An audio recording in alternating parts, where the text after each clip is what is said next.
जगन्नाथपुरी के पास में एक मंदिर है साक्षी गोपाल। कौन से? वो साक्षी गोपाल भगवान वृंदावन से गए। कैसे गए? 84 कोस यात्रा करने उत्कल प्रांत के कुछ लोग आए, उड़ीसा के। वृंदावन आकर के जब उनकी 84 कोस यात्रा पूरी हुई तो एक बुजुर्ग, उसकी पूरी यात्रा में एक बालक ने बड़ी सहायता की। उस बुजुर्ग ने उस बालक को बड़ा आशीर्वाद दिया। बोले, तुमने पूरी यात्रा में मेरी बड़ी सेवा करी है, मैं वचन देता हूं वापस उड़ीसा पहुंच करके अपनी बेटी से तुम्हारा ब्याह कराऊंगा। अब वो बालक बड़ा खुश हो गया, चलो मेरा ब्याह हो जाएगा। लौट करके जब वापस गए तो पता नहीं क्या उन बुजुर्ग व्यक्ति का मन बदल गया। बालक ने कहा, अब अपनी बेटी से मेरा ब्याह करा दो। बुजुर्ग बोले, मैंने तो ऐसा कुछ कहा ही नहीं। बालक ने पंच बुला लिए, बोले कि इन्होंने मुझसे कहा था अपनी बेटी से ब्याह कराएंगे, अब मना कर रहे हैं। पंचों ने कहा, भाई तुम दोनों के अलावा किसी ने ये बात सुनी थी? तो बुजुर्ग ने बोला, मैंने बोली नहीं तो सुनेगा कौन? बालक बोला, हाँ एक ने सुनी है। बोले, किसने? बोले, हम वृंदावन में गोपाल जी के मंदिर में बैठे थे, उन गोपाल जी ने सुनी है। सब हंसने लगे गांव के लोग। अच्छा, गोपाल जी ने सुनी है? बोले, हाँ। तो वो बुजुर्ग, उसने व्यंग में तर्क मारते हुए कहा, अच्छा तो एक काम कर, गोपाल जी को लिया, वो आके अगर कह देंगे कि हाँ मैंने बोला है तो तेरा ब्याह करा दूंगा। उसको लगा गोपाल जी आएंगे नहीं, और उस व्यक्ति का इतना विश्वास, उसने कहा ठीक है मैं गोपाल जी को लेके आ रहा हूं, लेकिन गांव के लोग ध्यान रखना ये अपनी बेटी का ब्याह कर नहीं दे किसी और से, मैं गोपाल जी को लेके आता हूं। गांव के लोग भी हंसने लगे। बोले, भैया तू भी क्या बात बना रहा है, गोपाल जी किसी की बात कहने थोड़ी आएंगे। बोले, नहीं आएंगे, निश्चित आएंगे, और मैं लेके आऊंगा। चला गया। गांव के लोग बोले, भैया अब ये आएगा नहीं, लौट लाट करके 2-4 महीने इंतजार कर लो, फिर उसके बाद अपनी बेटी का ब्याह कर देना कहीं और। आया वृंदावन, गोपाल जी के मंदिर में रोने लगा। गोपाल जी, आप सबकी रक्षा करते हो, सबकी बात करते हो, पूरी सबकी भाव रखते हो, मेरी बात पूरी कर दो। मुझे ब्याह का लोभ नहीं है। अब बात मेरी भक्ति पे आ गई है, क्योंकि मैंने कथा में सुना आप भक्तों की बात सुनते हो। अब मुझे उस कन्या से ब्याह नहीं करना, लेकिन मेरी लाज आपको बचानी है और मेरी भक्ति की लाज आपको बचानी है, और उसके लिए आपको मेरे संग चलना पड़ेगा। पूरी रात रोता रहा। बोले, गोपाल जी मेरे संग चलो, मेरे संग चलो, वहां पर जाके मेरी बात रखो।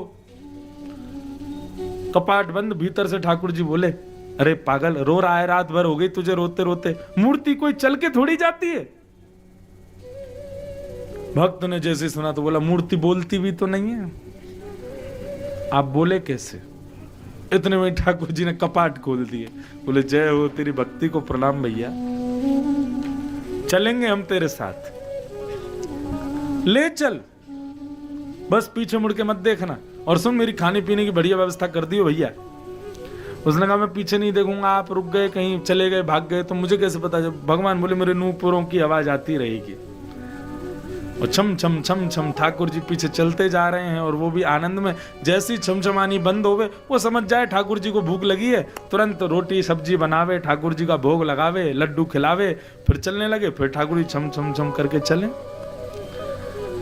उत्कल प्रांत में जैसे ही पहुंचे, समुद्र के तट पर आते ही ठाकुर जी की पाजेबों में रेत भर गई। अब छम छम आवाज आनी बंद हो गई।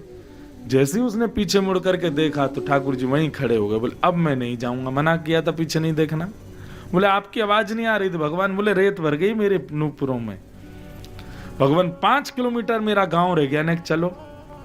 ठाकुर जी बोला, हम तेरे लोगों से मिलने 1500 किलोमीटर चल के आ गए, वो तेरे 5 किलोमीटर नहीं आ सकते? यहीं बुला ले उनको। और सारे गांव में जाके बोला, गोपाल जी आ गए, चलो मेरे संग। गांव के लोग बोले, अरे ये पागल हो गया लगता है। लेकिन जब सबको लेकर के गया तो क्या देखा महाराज, सघन कुंज में, वन के भीतर, मध्य में श्री वृंदावन चंद श्री गोपाल। ठाकुर जी बोला, हम तेरे लोगों से मिलने 1500 किलोमीटर चल के आ गए, वो तेरे 5 किलोमीटर नहीं आ सकते? यहीं बुला ले उनको। और सारे गांव में जाके बोला, गोपाल जी आ गए, चलो मेरे संग। गांव के लोग बोले, अरे ये पागल हो गया लगता है। लेकिन जब सबको लेकर के गया तो क्या देखा महाराज, सघन कुंज में वन के भीतर मध्य में श्री वृंदावन चंद श्री गोपाल जी विराजमान है, त्रिभंग ललित स्वरूप में पधारे।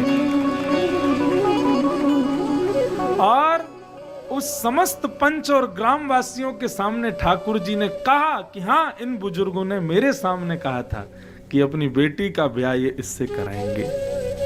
तब से उनका नाम पड़ गया साक्षी गोपाल। नियम तोड़ा कि नहीं ठाकुर जी ने? ठाकुर जी मूर्ति हैं, कहीं नहीं जाते।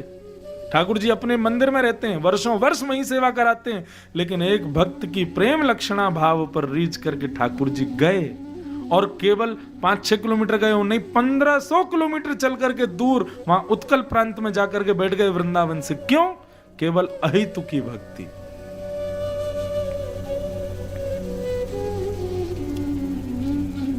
प्रेम लक्षणा भक्ति, अहितु की भक्ति, यही हम लोगों का परम धर्म है।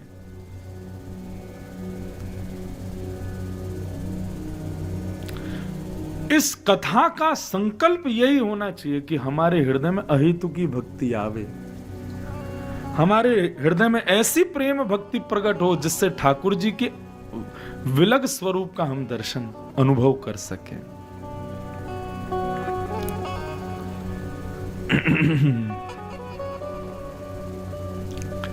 सूत जी महाराज कहते हैं, अहितु की भक्ति करो।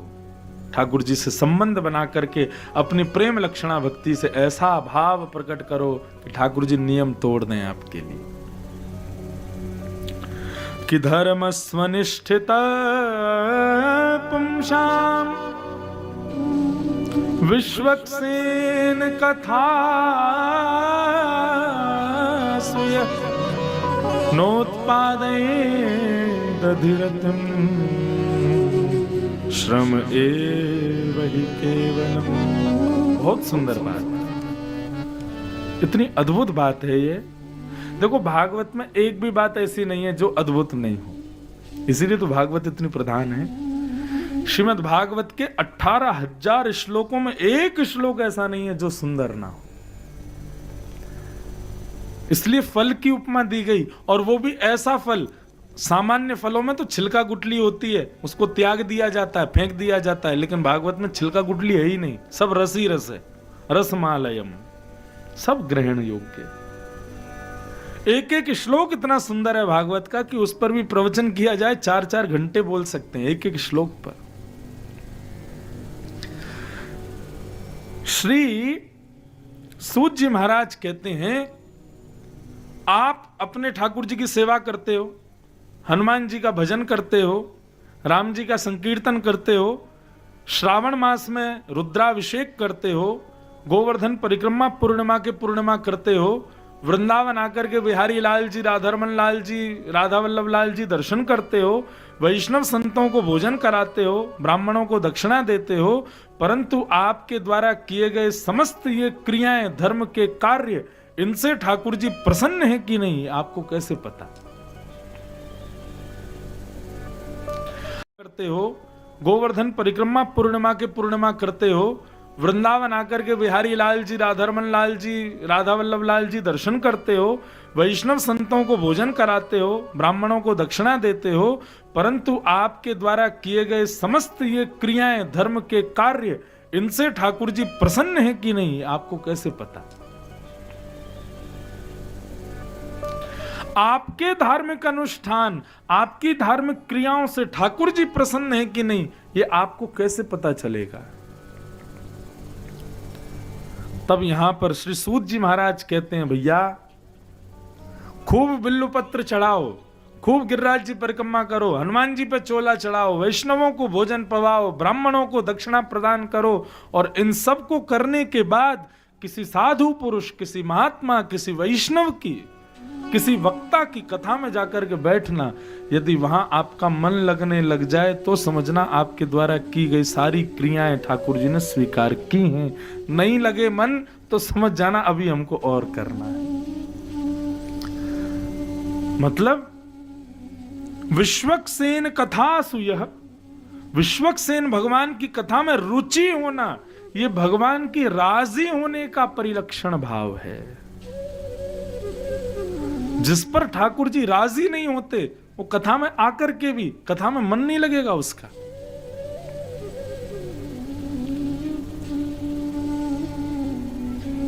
लेकिन दूसरी बात कहूं, मंदिर जाने में इतनी रुचि नहीं है, अभिषेक करने में भी इतना मन नहीं लगता, बाकी की क्रियाएं करने में भी ज्यादा रुचि नहीं है, लेकिन कथा 4 की जगह 10 घंटे सुनवा लो, एक क्षण के लिए भी मन विचलित नहीं हो रहा है, तो समझो उस व्यक्ति से ठाकुर जी रीझे हुए हैं। अच्छा, आप कहोगे महाराज जी क्योंकि आप कथा करते हो ना, श्रोता बैठे रहे इसलिए आप इस बात को कह रहे हो, श्रोता बने रहे, सब लोग ध्यान से कथा सुने इसलिए आप इस बात को कह रहे हो। नहीं, आप हरिप्रिय 4 नाम मुझे बता दीजिए, मैं आपको बता दूंगा वो कथा के प्रेमी ही होंगे। हरिप्रिय जिनसे ठाकुर जी प्रेम करते हैं, मैं बताऊं, पहला ब्रज की गोपियां, ठाकुर जी उनसे प्रेम करते हैं, ये बात आप मानते हो? ब्रज की गोपियां गोपी गीत में क्या कहती हैं? तब कथामृतम तप्त जीवनम कवि विरीडितम कल्मषापहम श्रवण मंगलम श्रीमदाततम भुवि गृह्णन्ति ते भूरिदा जना। गोपियां कहती हैं नाथ, गोपी गीत की सबसे सुंदर पंक्ति है ये, तब कथामृतम तप्त जीवनम कवि विरीडितम कल्मषामृतम, आपकी कथा अमृत है। गोपियां उनसे ठाकुर जी प्रेम करते हैं, वो गोपियां कथा से प्रेम करती हैं। ठीक है, दूसरा नाम रुक्मणी, भगवान की पत्नी है। रुक्मणी जी ने जब भगवान को पत्र लिखा तो पत्र में सबसे पहली बात रुक्मणी जी क्या करती हैं? अभी तक ठाकुर जी ने रुक्मणी को नहीं देखा, रुक्मणी ने ठाकुर जी को नहीं देखा, बस रुक्मणी जी ने एक पत्र भेजा और उस पत्र का पहला अक्षर रुक्मणी जी कहती हैं कि श्रुत्वा गुणान भुवन सुंदर शृण्वतां ते। हे द्वारिकाधीश, मैंने आपको कभी देखा नहीं है, बस आपकी बहुत कथाएं सुनी है। एक भागवतकार कह रहे थे रुक्मणी जी ने 7 श्लोक लिखे, लेकिन ठाकुर जी ने जैसे पहला श्लोक पढ़ा ना, श्रुत्वा गुणान भुवन, मैंने आपकी बहुत कथाएं सुनी है, ठाकुर जी ने बस वो देख के पत्र बंद करके जेब में रख लिया। जो ब्राह्मण आया उसने कहा पूरा पत्र तो पढ़ लो, बोले नहीं अब जरूरत ही नहीं है, वो कथा की प्रेमी है इसलिए मेरी प्रेमी है, चलो उसी से ब्याह करेंगे। ठाकुर जी ने विचार ही नहीं किया, कथा की रसिक है इसलिए मेरी रसिक, मेरी प्रिय है। और रुक्मणी जी को केवल इस भाव की वजह से ठाकुर जी ने उनसे ब्याह कर लिया। तीसरा,